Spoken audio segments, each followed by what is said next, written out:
जय हिंद दोस्तों, Sandeep tricky math special YouTube channel में आप सभी का स्वागत है।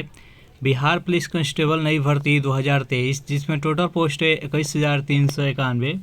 इस पोस्ट के लिए न्यू प्रैक्टिस सेट नंबर 7 देख रहे हैं। प्रैक्टिस सेट नंबर 1 से लेकर 6 तक नहीं देखे होंगे तो इसके लिए प्लेलिस्ट बना दिए हैं, वहाँ से जाकर आप सारी वीडियो एक एक करके देख सकते हैं।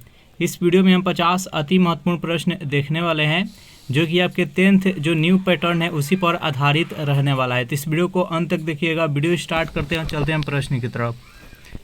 पहला प्रश्न है आपके सामने कि तमिलनाडु का प्रसिद्ध चिदम्बरम मंदिर समर्पित है। चारों ऑप्शन देख लीजिए और बताइए यहाँ पर 1 प्रश्न का सही आंसर क्या है। तो तमिलनाडु का जो प्रसिद्ध चिदम्बरम मंदिर है वो किस देवता को समर्पित है? तो नटराज। जो भी कैंडिडेट यहाँ पर ऑप्शन नंबर बी के साथ जा रहे हैं बिल्कुल ही सही जवाब है। नेक्स्ट यहाँ पर सेकेंड प्रश्न है आपके सामने कि विधवा विवाह कानूनी किसने पास किया था? लॉर्ड कैनिंग ने, डलहौजी ने, ऑकलैंड ने और विलियम बेंटिंग ने। बताइए यहाँ पर सेकेंड प्रश्न का सही आंसर क्या है। तो जो भी कैंडिडेट यहाँ पर ऑप्शन नंबर ए के साथ जा रहे हैं कैनिंग, बिल्कुल ही सही जवाब है। नेक्स्ट यहाँ पर 3 प्रश्न है आपके सामने कि भारतीय सुधार संघ की स्थापना 1870 में किसने की? केशव चंद्र सेन ने, राजा राम मोहन राय ने, देवेंद्र नाथ ने और विद्यासागर ने। बताइए यहाँ पर 3 प्रश्न का सही आंसर क्या है। भारतीय सुधार संघ की स्थापना 1870 में किसने की? तो जो भी कैंडिडेट यहाँ पर ऑप्शन नंबर ए के साथ जा रहे हैं केशव चंद्र सेन, बिल्कुल ही सही जवाब है। नेक्स्ट यहाँ पर 4 प्रश्न है आपके सामने। प्रश्न है कि 1857 की क्रांति के समय गवर्नर जनरल कौन था? Lord Dalhousie, Lord Canning, Lord Ellenborough और डी है लॉर्ड ऑकलैंड। बताइए यहाँ पर 4 प्रश्न का सही आंसर क्या है।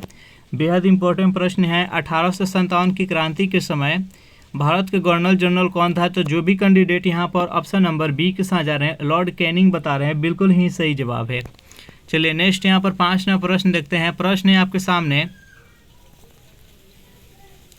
औरंगजेब ने दक्षिण में जिन 2 राज्यों पर विजय किया था वह थे अहमदनगर और बीजापुर, बीदर और बीजापुर, गोलकुंडा और अहमदनगर और डी है बीजापुर और गोलकुंडा। बताइए यहाँ पर 5 प्रश्न का सही आंसर क्या है। तो 5 प्रश्न का जो भी कैंडिडेट यहाँ पर ऑप्शन नंबर डी के साथ जा रहे हैं बीजापुर एवं गोलकुंडा, बिल्कुल ही सही जवाब है। नेक्स्ट यहाँ पर 6 प्रश्न है आपके सामने कि हंटर कमीशन की रिपोर्ट में विकास पर विशेष जोर दिया गया था।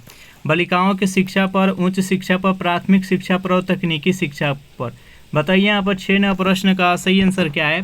तो 6 प्रश्न का जो भी कैंडिडेट ऑप्शन नंबर सी के साथ जा रहे हैं प्राथमिक शिक्षा पर, बिल्कुल ही सही जवाब है। नेक्स्ट यहाँ पर 7 प्रश्न है आपके सामने कि दिल्ली से दौलताबाद राजधानी के स्थानांतरण का आदेश दिया था। चारों ऑप्शन देख लीजिए और बताइए इस प्रश्न का सही आंसर क्या है। दिल्ली से राजधानी को स्थानांतरण दौलताबाद की आदेश किसने दिया था? तो 7 प्रश्न का जो भी कैंडिडेट यहाँ पर ऑप्शन नंबर डी के साथ जा रहे हैं सुल्तान मोहम्मद बिन तुगलक, बिल्कुल ही सही जवाब है। नेक्स्ट यहाँ पर 8 प्रश्न है आपके सामने कि भारत में एसटीडी कब आरंभ हुई थी? 1960, 58, 1974, 1952। बताइए यहाँ पर 8 प्रश्न का सही आंसर क्या है। भारत में एसटीडी कब से आरंभ हुई? तो 8 प्रश्न का जो भी कैंडिडेट ऑप्शन नंबर ए के साथ जा रहा है 1960 बता रहे हैं, बिल्कुल ही सही जवाब है। नेक्स्ट यहाँ पर 9 प्रश्न है कि किस राज्य में स्त्रियों की संख्या पुरुषों से अधिक है? तमिलनाडु, केरल, नागालैंड और महाराष्ट्र। बताइए यहाँ पर 9 प्रश्न का सही आंसर क्या है। किस राज्य में स्त्रियों की संख्या पुरुषों से अधिक है, यानी लिंगानुपात की बात की जा रही है। तो सबसे अधिक कहाँ पर है? तो केरल में, और सबसे कम कहाँ पर है? तो हरियाणा में है, याद रखिएगा। नेक्स्ट यहाँ पर 10 प्रश्न है आपके सामने कि पश्चिमी विक्षोभ के कारण कहाँ पर वर्षा होती है? दक्षिण भारत में, पूर्वी भारत में, उत्तर भारत में, कोई नहीं। बताइए यहाँ पर 10 प्रश्न का सही आंसर क्या है। पश्चिमी विक्षोभ के कारण कहाँ पर वर्षा होती है?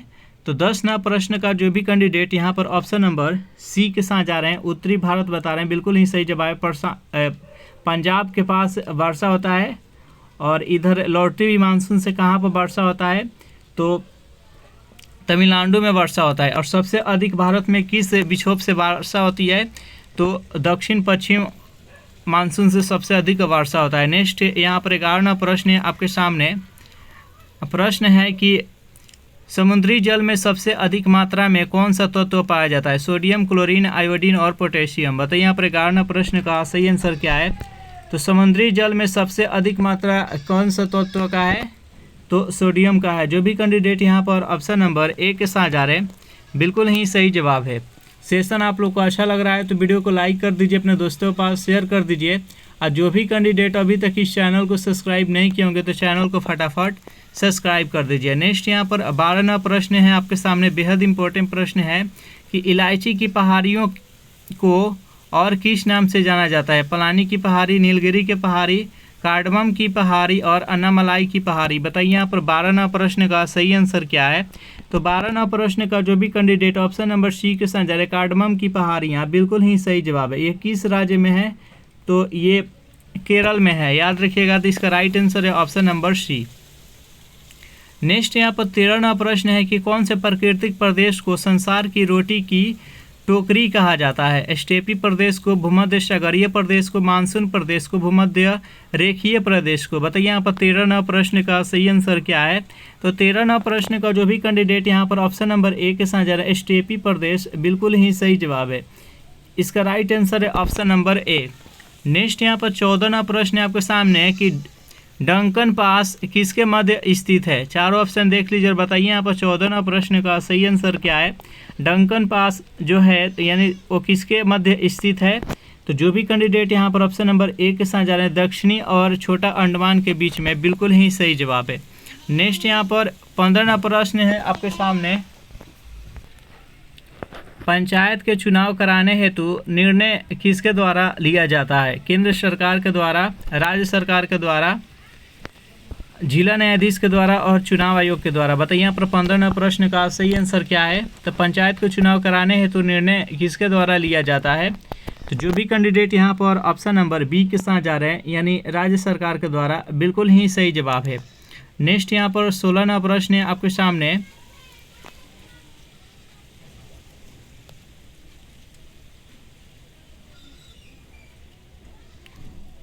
संविधान के किस अनुच्छेद के द्वारा सिखों द्वारा कृपाण धारण करना धार्मिक स्वतंत्रता का अंग माना गया है। अनुच्छेद 24, अनुच्छेद 25, अनुच्छेद 26, अनुच्छेद 27। बताइए यहाँ पर 16वां प्रश्न का सही आंसर क्या है। तो जो भी कैंडिडेट यहाँ पर ऑप्शन नंबर बी के साथ जा रहे हैं अनुच्छेद 25 बिल्कुल ही सही जवाब। इसका राइट आंसर है option number B. Next question देखते हैं यहाँ पर 17वां प्रश्न है आपके सामने,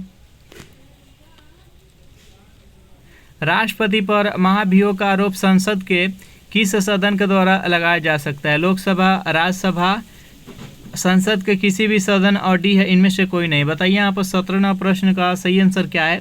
तो राष्ट्रपति पर जो महाभियोग लगाया जाता है वो संसद के किसी भी सदन के द्वारा लगाया जा सकता है। इसका राइट आंसर है ऑप्शन नंबर सी। नेक्स्ट यहाँ पर 18वां प्रश्न है आपके सामने कि भारत के किस राज्य में सर्वप्रथम महिला मुख्यमंत्री हुई थी। उत्तर प्रदेश, बिहार, तमिलनाडु और दिल्ली। बताइए यहाँ पर 18वां प्रश्न का सही आंसर क्या है। जो भी कैंडिडेट यहाँ पर ऑप्शन नंबर ए के साथ जा रहे हैं उत्तर प्रदेश बता रहे हैं बिल्कुल ही सही जवाब है। नेक्स्ट यहाँ पर 19वां प्रश्न है आपके सामने कि पंचायतों को संवैधानिक दर्जा प्रदान किया गया है किस अनुच्छेद में। चारों ऑप्शन देख लीजिए और बताइए यहाँ पर 19वां प्रश्न का सही आंसर क्या है। तो जो भी कैंडिडेट ऑप्शन नंबर बी के साथ जा रहे हैं अनुच्छेद 243 के अंतर्गत बिल्कुल ही सही जवाब है। नेक्स्ट यहाँ पर 20वां प्रश्न है आपके सामने कि गीत जन गण मन को भारत के राष्ट्रगान के रूप में कब स्वीकृत किया गया था। 1947, 1949, 1950, 1951। बताइए यहाँ पर 20वां प्रश्न का सही आंसर क्या है। तो जो भी कैंडिडेट यहाँ पर ऑप्शन नंबर सी के साथ जा रहे हैं 1950 बता रहे हैं बिल्कुल ही सही जवाब है। नेक्स्ट क्वेश्चन देखते हैं यहाँ पर 21वां प्रश्न है कि मुद्रा के अवमूल्यन से अभिप्राय है। चार ऑप्शन देखिए, बताइए यहाँ पर 21वां प्रश्न का सही आंसर क्या है। मुद्रा के अवमूल्यन से क्या अभिप्राय है यानी इसका क्या अर्थ होता है। तो 21वां प्रश्न का जो भी कैंडिडेट ऑप्शन नंबर बी के साथ जा रहे हैं यानी मुद्रा के बाहरी मूल्य में कमी आना, इसका राइट आंसर है ऑप्शन नंबर बी। नेक्स्ट यहाँ पर 22वां प्रश्न है आपके सामने कि यदि धन बहुत अधिक हो और माल बहुत कम हो तो वह स्थिति को क्या कहा जाता है। चारों ऑप्शन देख लीजिए और बताइए यहाँ पर 22वां प्रश्न का सही आंसर क्या है। तो उसको मुद्रास्फीति कहा जाता है। जो भी कैंडिडेट यहाँ पर ऑप्शन नंबर बी के साथ जा रहे हैं बिल्कुल ही सही जवाब है। नेक्स्ट यहाँ पर जेनेवा कहाँ स्थित है। संयुक्त राज्य अमेरिका में, इंग्लैंड में, सिंगापुर में और स्विट्जरलैंड में। बताइए यहाँ पर 23वां प्रश्न का सही आंसर क्या है? जनेवा कहाँ स्थित है? तो ये स्विट्जरलैंड में स्थित है। जो भी कैंडिडेट यहाँ पर ऑप्शन नंबर डी के साथ जा रहे हैं बिल्कुल ही सही जवाब। अगर इस सेशन का आपको पीडीएफ चाहिए तो उसके लिए टेलीग्राम ग्रुप बना दिया, जिसका लिंक इसी वीडियो के नीचे डिस्क्रिप्शन में मिल जाएगा, वहाँ से ज्वाइन करके इसका पीडीएफ डाउनलोड कर सकते हैं। 24वां प्रश्न है कि खुले बाजार परिचालन रिजर्व बैंक में किसका अंग है?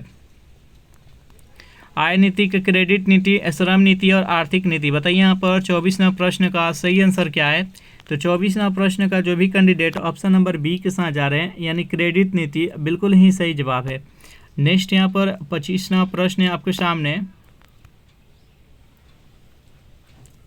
भारत में रुपया चालू खाते पर मुक्त रूप से परिवर्तनीय मुद्रा कब बना? 2000 में, 2001 में, 1994 में, 1999 में। बताइए यहाँ पर 25वां प्रश्न का सही आंसर क्या है? तो भारत में रुपया चालू खाते पर मुक्त रूप से परिवर्तनीय मुद्रा कब बना? तो 1994 में। जो भी कैंडिडेट यहाँ पर ऑप्शन नंबर सी के साथ जा रहे हैं बिल्कुल ही सही जवाब है। नेक्स्ट यहाँ पर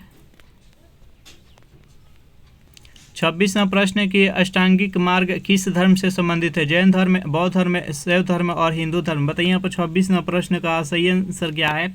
अष्टांगिक मार्ग किस धर्म से संबंधित है? तो बौद्ध धर्म से है। जो भी कैंडिडेट यहाँ पर ऑप्शन नंबर बी के साथ जा रहे हैं बिल्कुल ही सही जवाब है। 27वां प्रश्न है कि ओणम किस राज्य का प्रमुख त्यौहार है? पश्चिम बंगाल, केरल, कर्नाटक और तमिलनाडु। बताइए यहाँ पर 27वां प्रश्न का सही आंसर क्या है?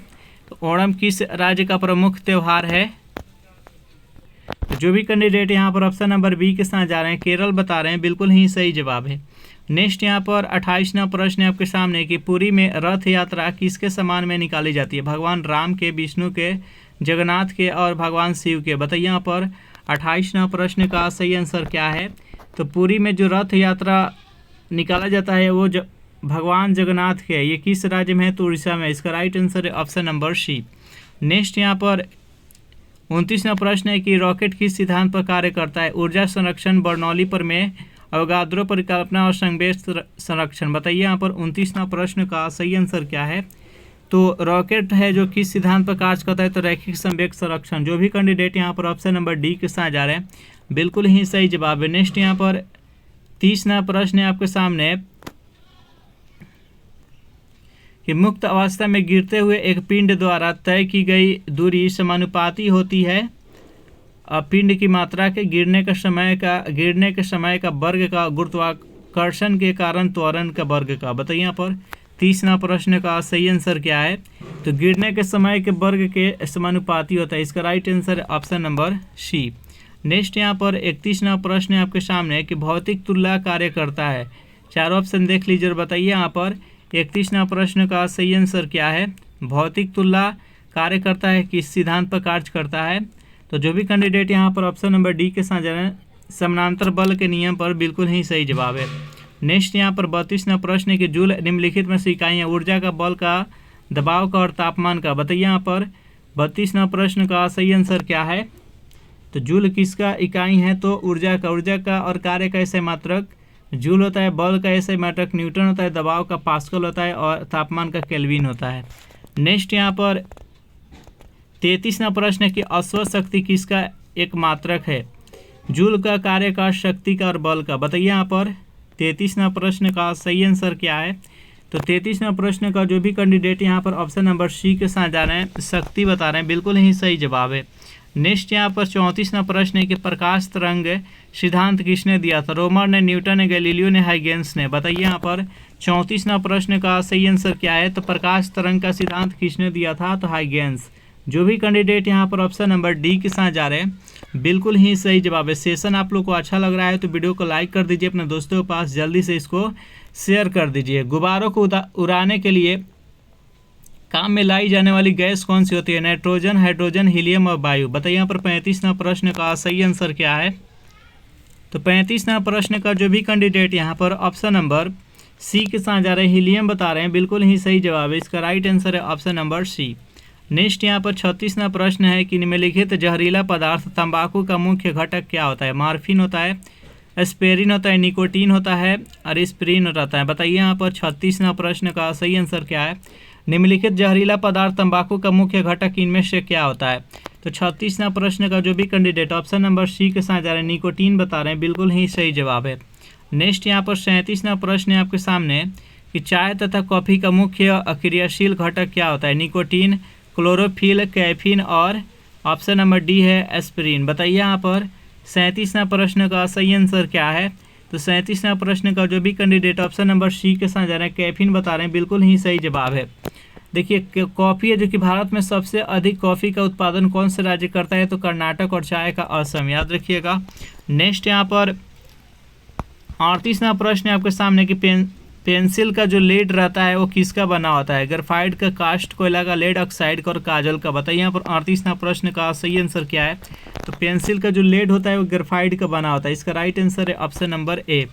नेक्स्ट यहाँ पर 39वां प्रश्न है कि जीवाश्म इंधन को जलने से निकलने वाली मुख्य गैस क्या होती है। चारों ऑप्शन देख लीजिए, बताइए यहाँ पर इस प्रश्न का सही आंसर क्या है। जीवाश्म ईंधन के जलने से कौन सी गैस निकलती है। तो 39वां प्रश्न का जो भी कैंडिडेट यहाँ पर ऑप्शन नंबर सी के साथ जा रहे हैं यानी कार्बन डाइऑक्साइड बता रहे हैं, बिल्कुल ही सही जवाब है। नेक्स्ट यहाँ पर 40वां प्रश्न है कि सबसे बड़ी ग्रंथि कौन सी है। अग्नाशय, पीयूष, यकृत और थायराइड। बताइए यहाँ पर 40वां प्रश्न का सही आंसर क्या है। तो जब भी बात की जाए कि सबसे बड़ी ग्रंथि कौन सी है तो आप यकृत बताइएगा, और पूछे कि सबसे बड़ी मिश्रित ग्रंथि कौन सी है तो सबसे बड़ी मिश्रित ग्रंथि है जो कि अग्नाशय है। नेक्स्ट यहाँ पर 41वां प्रश्न है आपके सामने कि द्विनाम पद्धति के जनक कौन है। डार्विन, मेंडल, लिनियस और मेयर। बताइए इस प्रश्न का सही आंसर क्या है। द्विनाम पद्धति के जनक कौन है। तो 41वां प्रश्न का जो भी कैंडिडेट यहाँ पर ऑप्शन नंबर सी के साथ जा रहे हैं लिनियस बता रहे हैं, बिल्कुल ही सही जवाब है, इसका राइट आंसर है ऑप्शन नंबर सी। नेक्स्ट यहाँ पर 42वां प्रश्न है आपके सामने कि स्तनधारियों का सबसे महत्वपूर्ण लक्षण क्या होता है। तंतुपट होता है, 4 कोष्ठीय हृदय होता है, दांत विन्यास होता है, अत्यधिक विकसित मस्तिष्क होता है। बताइए यहाँ पर 42वां प्रश्न का सही आंसर क्या है। देखिए स्तनधारियों का सबसे महत्वपूर्ण लक्षण होता है कि 4 कोष्ठीय हृदय होता है। जो भी कैंडिडेट यहाँ पर ऑप्शन नंबर बी के साथ जा रहे हैं, बिल्कुल ही सही जवाब है। नेक्स्ट यहाँ पर 43वां प्रश्न है कि वर्गीकरण की आधार इकाई क्या है। जीनस, स्पीसीज, वर्ग और फाइलम। बताइए यहाँ पर 43वां प्रश्न का सही आंसर क्या है। तो वर्गीकरण का सबसे महत्वपूर्ण जो इकाई है वो क्या आधार है इसका, तो स्पीसीज है। जो भी कैंडिडेट यहाँ पर ऑप्शन नंबर बी के साथ जा रहे हैं, बिल्कुल ही सही जवाब है। 44वां प्रश्न है कि शरीर में फास्फोरस पाया जाता है अस्थियों में, केवल दांतों में, अस्थियों तथा दांतों दोनों में और सभी कोशिकाओं में। बताइए यहाँ पर 44वां प्रश्न का सही आंसर क्या है। तो शरीर में फास्फोरस कहाँ पाया जाता है, तो अस्थि तथा दांतों दोनों में, इसका राइट आंसर है ऑप्शन नंबर सी। नेक्स्ट यहाँ पर 45वां प्रश्न है कि मानव के लाल रुधिर कणिकाओं का जीवन काल होता है 120 दिन का, 150 दिन का, 180 दिन का और 200 दिन का। बताइए यहाँ पर 45वां प्रश्न का सही आंसर क्या है। तो मानव के लाल रुधिर कणिकाओं का जीवन काल कितने दिनों का होता है। तो जो भी कैंडिडेट ऑप्शन नंबर ए के साथ जा रहे हैं 120 दिन बता रहे हैं, बिल्कुल ही सही जवाब है। नेक्स्ट यहाँ पर 46वां प्रश्न है कि निम्नलिखित में से कौन राष्ट्र पिता के नाम से मशहूर है। चारों ऑप्शन देख लीजिए और बताइए यहाँ पर 46वां प्रश्न का सही आंसर क्या है। तो जो भी कैंडिडेट यहाँ पर ऑप्शन नंबर बी के साथ जा रहे हैं महात्मा गांधी बता रहे हैं, बिल्कुल ही सही जवाब है। नेक्स्ट यहाँ पर 47वां प्रश्न है कि निम्नलिखित में से किसे फ्रंटियर गांधी के नाम से जाना जाता है। फ्रंटियर गांधी का है या सीमांत गांधी का है। बताइए यहाँ पर 47वां प्रश्न का सही आंसर क्या है। तो जो भी कैंडिडेट यहाँ पर ऑप्शन नंबर ए के साथ जा रहे हैं खान अब्दुल गफ्फर खान, बिल्कुल ही सही जवाब, इसका राइट आंसर है ऑप्शन नंबर ए। नेक्स्ट यहाँ पर 48वां प्रश्न है आपके सामने कि स्वतंत्रता की मूर्ति किस देश का राष्ट्रीय स्मारक है। फ्रांस, जापान, संयुक्त राष्ट्र अमेरिका और इटली। बताइए यहाँ पर 48वां प्रश्न का सही आंसर क्या है। तो स्वतंत्रता की मूर्ति किस देश का राष्ट्रीय स्मारक है, तो संयुक्त राष्ट्र अमेरिका का। जो भी कैंडिडेट यहाँ पर ऑप्शन नंबर सी के साथ जा रहे हैं, बिल्कुल ही सही जवाब है। नेक्स्ट यहाँ पर 49वां प्रश्न है कि कंगारू किस देश का राष्ट्रीय पशु है। मिस्र का, ऑस्ट्रेलिया, कनाडा, स्पेन। तो ऑस्ट्रेलिया का है। जो भी कैंडिडेट यहाँ पर ऑप्शन नंबर बी के साथ जा रहे हैं, बिल्कुल ही सही जवाब है। चलिए नेक्स्ट यहाँ पर 50वां प्रश्न है आपके सामने कि भारत रत्न से सम्मानित प्रथम महिला निम्नलिखित में से कौन थी।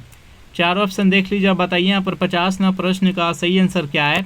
तो भारत रत्न से सम्मानित सर्वप्रथम महिला कौन थी?